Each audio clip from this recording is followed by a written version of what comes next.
을류일주를 들어갑니다. 을류일주.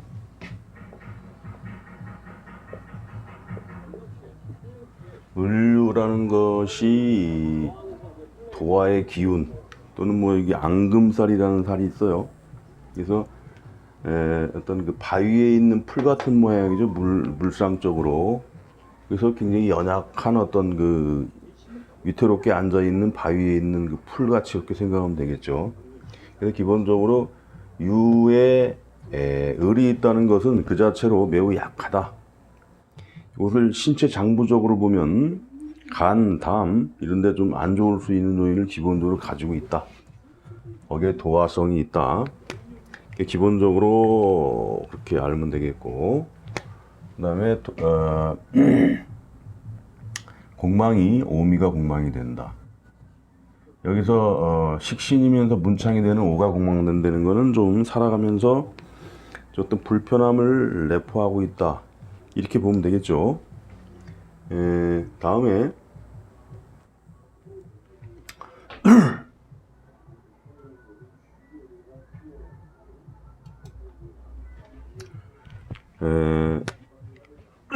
지장간에는 경금하고 신금이 있는데, 이것은 그 갑신이나 이런 거에 비해서 왜 그런 앙금살 작용을 더 얘기하는 것이냐면은, 이런 거는 극하는 기운밖에 없단 말이에요. 근데 갑신 같은 경우는 같은 편관이라고 하더라도 지장간에 보면 이렇게 돼 있단 말이에요. 이게 무임경 돼가지고 토생금 금생수 해가지고 이런 식으로 나를 생한단 말이죠. 그래서 을류하고 갑신의 이 차이가 상당히 이런 면에서 커요. 그래서 갑신일주 여자라면은 남편이 무식하게 나를 제어하기보다 그 어떤 그 은근한 이런 그 생하는 그런 관계에서의 나를 갖다가 그 극만하는 게 아니라 나름대로 완충을 해주는 그런 요인까지 있다. 이 관상생되는 것이죠. 그래서 살인상생격이다, 이렇게 보는 거고, 을류 같은 경우는 그 자체로 극하는 기운만 많이 강화되어 있다. 그래서 장부적으로도 목기운 같은 게 굉장히 약할 수 있는 그런 사주의 모양을 하고 있습니다. 물상으로는 이제 바위에 있는 그 풀이라는 것이죠. 그러니까 건강적으로는 갑신하고 을류는 그런 차이가 있다, 이렇게 보면 되겠어요.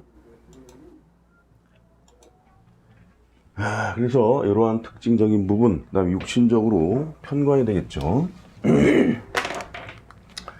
육신적으로 편관이 된다.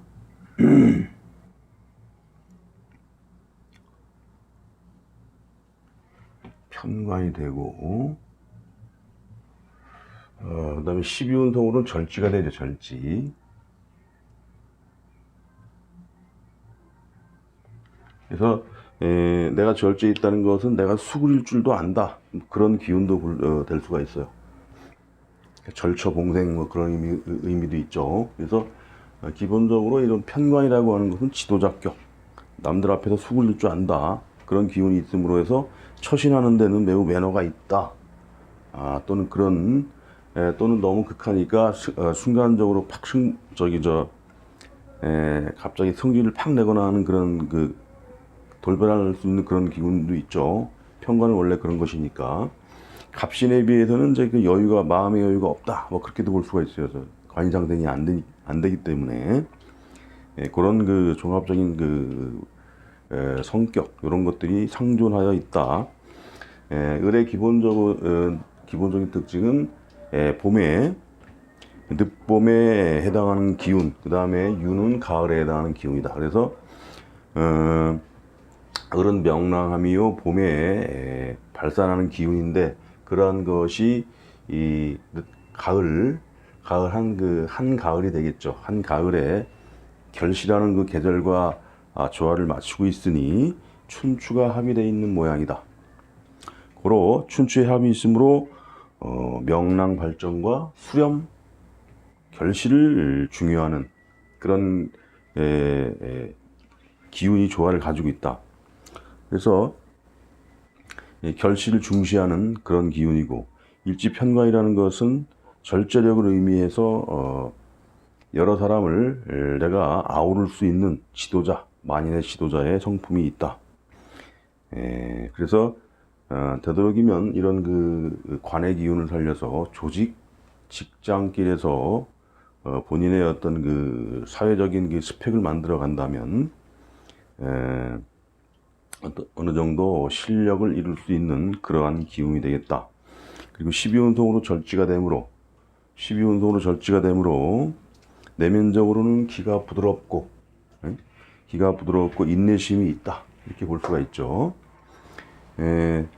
이런 글자가 타지지, 여기에 자가 있든 이러한 인성, 수기운이 있다고 하는 것은 그러한 그 지도자의 성품을 받침할 수 있는 어떤 학문적인 소양까지 있다. 이렇게 볼 수가 있죠. 그래서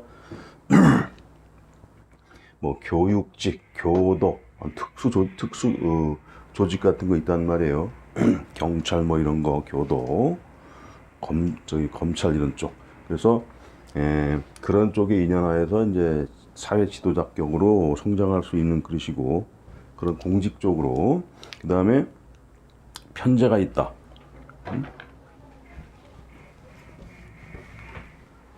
이런 그릇인데 편제가 있다. 이렇게. 이런 것은 관이 있는데 그 큰 재물을 다루는 그러한 그 조직이므로, 이것은 재경, 금융, 뭐 보험 뭐 이런 거 있죠. 그런 데서의 어떤 그 조직 직장길, 그런 데서의 실력자로서 성장할 수 있는 그런 특징을 가지고 있다. 이렇게 설명하면 되겠습니다. 그 다음에 12운성 중에서 그 각 육친에 대한 12운성이 있죠. 병화와 무토, 그 다음에 정화와 기토. 주로 육친의 12운성 중에서는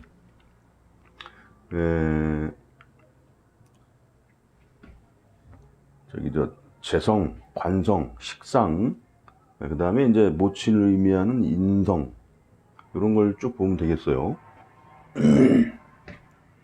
그러니까 이게 재성이고 식상이 되는 것이고, 그 다음에 관성이 정관에 해당하는 경금이 있겠고, 편관에 해당하는 신금이 있겠고, 그 다음에 모친에 해당하는 임수가 있겠고, 편인에 해당하는 계수가 있다. 이렇게 되면 각 식구에 해당하는 모든 요인이 다 드러나는 것이죠. 을류일주 중에서 이제 한 가지 특징이 뭐냐? 이걸 중요한 걸 빼뜨릴 뻔했네. 묘가 있다. 이렇게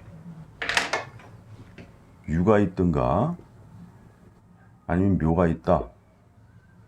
이렇게 되면 충이면서 형이 되죠. 이럴 때에 남자 같으면 자식이죠.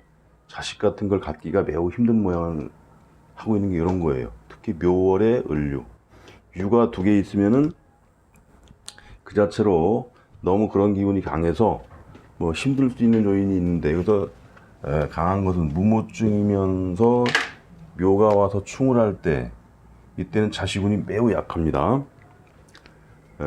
무자식일 경우가 많아요. 실제로 주위에서도 그런 케이스를 많이 봅니다. 그리고 이게 이런 글자가 뭐냐 하면은 머리나 이런 그 털 같은 걸 의미하는데, 그런 것이 축 맞았다고 하는 의미가 되기 때문에, 그래서 그런가 하여간 무모증이 많이 있다. 그 다음에 남자 같은 경우 자식도 잘 안 된다. 이렇게 보면 되겠어요. 12운성 들어갑시다. 이제 무토기토가 사지에 들어간다. 병화도 그렇고, 그 다음에 정화기토가 생지에 들어간다. 그러니까 생지에 들어간다는 것은 때에 따라서 운이 어느 정도 받쳐주면은 큰 재물을 노릴 수 있는 그런 잠재적인 요인을 가지고 있다고 이렇게 보면 되겠죠. 정화 같은 경우는 제왕지에 들어간다. 그 다음에 신금은 록하여 있다.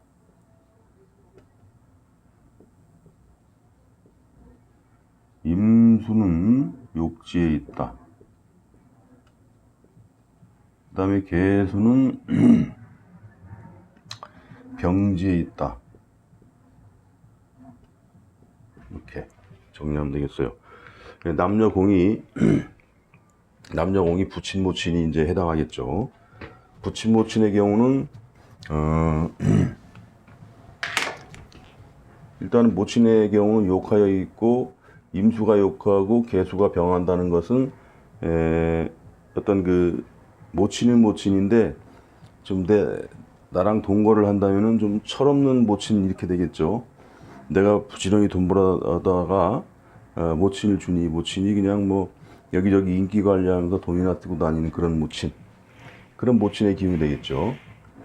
그 다음에 부친 같은 경우 어떻게 됩니까? 병지의 모친, 계수 같은 경우는 병지의 이름으로 그 활동성이 강하지 않고 매사 좀 그 건강 상태도 좀 안 좋을 수 있는 그런 모친이 되겠죠. 편인 같은 경우 모친의 운이 비교적 강한 기운이 아니고, 다만 뭐냐면은 금생수화하는 요인이 있기 때문에 월에 의해서 조화를 잘 갖춘다면은 그래도 모친으로서의 역할은 충분히 할 수 있는 모양은 되죠.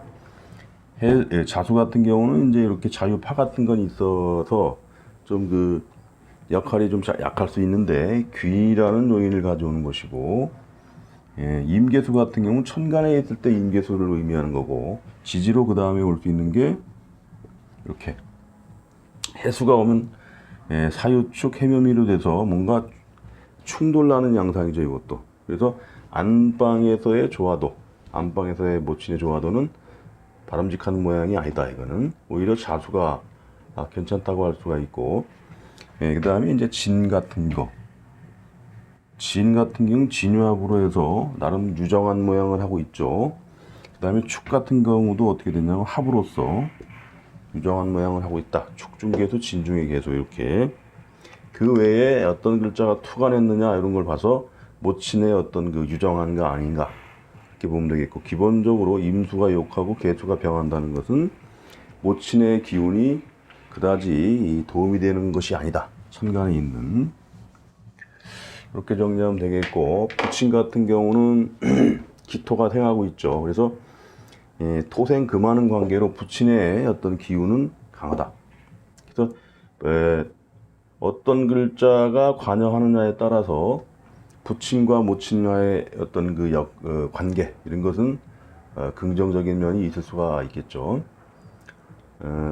다음에 남녀를 구분해서 배우자운, 자식운 이런 것을 한번 살펴보겠습니다. 을일주에서 남자라면은 정제를 배우자로 쓰죠. 이게 가장 바람직한 것이니까. 천간에 무토가 있든 뭐 진이 있든 술이 있든 이렇게 있을 수 있죠. 진이 있던가 술이 있던가 이런 경우에는 내 자식과의 합으로 해서 배우자가 상당히 그 유정한 모양을 하고 있다. 대신에 진이라는 것은 해자축, 인묘진, 사오미 이렇게 나눴을 때 물성의 변화가 매우 심하다. 신부터 축까지는 제 역할이 잘 안 되는 배우자감이 되죠. 그러더라도 허물어지긴 하면서 마누라의 역할을 잘 못할 것 같지만 결국은 이런 그 자식과의 합으로 인해서 잘 헤어지진 않는다. 이런 운에 망각이 돼가지고 밖으로 도망간다니 뭐라 그래, 헤어진다. 응? 그런 일이 있을 수가 있는데 그런 것을 자식이 되는 유금이 맡고 있는 것이죠. 그 다음에 인묘진 운. 이럴 때는 묘년 같은 경우가 약간 위태롭죠. 여기서는 이제 원진의 관계 해가지고 이때부터 뭔가 좀 시원치 않은데, 묘 같은 게 왔을 때 유를 충하면서 어떤 그 진토 입장에서는 목으로 변하는 기운이 되겠죠. 몸이 아프거나 아니면 그 자식의 어떤 기운이 멀어지면 합의됐던 게 충했으니까 이럴 때에 자칫하면 배우자의 어떤 그 배우자와의 관계가 위태로울 수 있는 그런 요인이 되는 것이죠. 술 같은 경우는 요대로 유하고 술하고 합을 하면서 방합을 지른다는 말이에요. 이럴 때는 배우자로서의 역할은 매우 약한 배우자다 이게. 막 약한데 결국에 아들이 되죠. 편관이니까 아들을 잘 낳아줄 수 있는 그런 배우자의 역할은 충실하다. 하지만 그 외에 뭐 사회적으로 왕성한 활동을 하거나 현명한 어떤 그 내조를 할 수 있는 배우자의 운기는 약하다고 볼 수가 있죠. 그런 그 외에 모토가 상하고 있다는 것은 제대로 된 배우자의 덕을 입기에는 좀 어려움이 있다 이렇게 볼 수 있겠죠. 그 다음에 기토가 생한다는 것은 밖에 나가서 왕성한 활동도 하고 안방에서도 자기의 주장 확실히 하면서 이런 편제에 해당하는 어떤 그런 애인격이 되죠. 애인격. 그런 그 여자들은 나름대로의 덕을 입을 수 있다 이렇게 보면 되겠죠. 그 편관이라는 것이 나름대로 품 잡고 어디 나가서 옷을 입어도 줄을 딱딱 세운다거나 이런 기질로 인해서 미인형의 여자를 원하게 되어 있습니다. 그러니까 오히려 기토 같은 경우는 더 잘 맞을 수가 있죠. 뭐 기토가 이렇게 있다. 그러면은 밖에서도 왕성한 활동도 하고 안에서 와서도 자기의 기운도 있고 이렇게 배우자의 운을 보면 되겠어요. 그 다음에 남자 일주에서의 자식운이라는 것은 유가 있다는 것은 그 자체로 자식이 다자의 모양을 하고 있다는 것이죠. 문제는 뭐냐면 유가 번갈아 있다. 번갈아 있으면은 유유형이란 말이에요. 자형이 돼서 이럴 때는 무자식이 될 수가 있다. 이렇게. 그 다음에 묘가 있을 때 이건 번복되는 얘기죠. 이런 부분을 이해해야 되겠고, 여자로 넘어가서 그러지 않고 나름대로 조화를 가지고 있으면 자식운은 좋아요. 그러지 않은 경우를 얘기한 것이고, 여자의 경우는 관성이 경금으로서 왕하고 신금으로서는 록하여 있다는 것은 배우자의 덕을 기본으로 입을 수 있는 모양이죠. 다만 심하게 나를 극하는 어떤 배우자이기 때문에 옆에 다른 그 글자가 경이 있거나 신이 있거나 그러면은 이런 식으로 신이 있고 여기도 경이 있다. 뭐 이런 식으로 관이 많다고 하면 심하게 나를 극함으로 배우자의 덕을 입는데 애로사항이 있을 수 있다. 이것을